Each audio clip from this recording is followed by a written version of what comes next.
साकीब नाचन याच्या मृत्यूची बातमी समजताच भिवंडीतील पडघा गावात मोठा पोलीस बंदोबस्त तैनात करण्यात आलाय।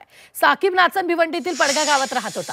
सुरक्षेच्या कारणास्तव गावात मोठा पोलीस बंदोबस्त लावण्यात आलाय। तर दहशतवादी कारवायात साकीब नाचन सक्रिय होता। तसंच 2003च्या बॉम्बस्फोटात त्याचा सहभाग असल्याचंही स्पष्ट झालं।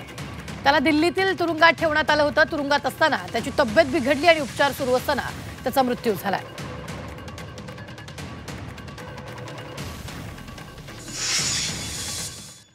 पडघा हद्दीतील ह्या ग्रामपंचायतच्या कमानीसमोर आहोत। आपण या ठिकाणी पाहू शकतो की कशा प्रकारे या ठिकाणी पोलिसांचा या ठिकाणी बंदोबस्त तैनात करण्यात आलेला आहे। याचं कारण म्हणजे की साकीब नाचन यांची प्रकृती मागील आठवड्यात बिघडली होती आणि त्यांना दिल्ली येथील दीनदयाल रुग्णालयात उपचारासाठी दाखल करण्यात आले होते। त्यांच्या प्रकृतीमध्ये बिघाड होत गेल्याने चिंताजनक होत गेल्याने नंतर त्यांचा मृत्यू झाल्याची या ठिकाणी माहिती आलेली आहे सूत्रांकडून आणि त्याच अनुषंगाने या ठिकाणी पडघा पोलीस स्टेशनच्या वतीने चोख बंदोबस्त तैनात करण्यात आलं। या ठिकाणी पोलिसांच्या या परिसराला छावणीचं स्वरूप आलेलं आहे आणि जागोजागी पोलीस बंदोबस्त तैनात करण्यात आलेले आहे। कुठल्याही प्रकारचा अनुचित प्रकार घडू नये किंवा कायदा सुव्यवस्था अबाधित राखण्यासाठी अशा प्रकारचा ह्या ठिकाणी पोलिसांच्या वतीने बंदोबस्त तैनात करण्यात आलेला आहे। ठाणे ग्रामीणच्या वतीने या ठिकाणी ही फौजफाटा मागवण्यात आलेले आहे आणि जो काय या ठिकाणी साकीब नाचनचं जे बोरिवली गाव आहे त्या गावापर्यंत या ठिकाणी चोख बंदोबस्त ठेवण्यात आले आणि ह्या ठिकाणी येणाऱ्या प्रत्येक वाहनाची या ठिकाणी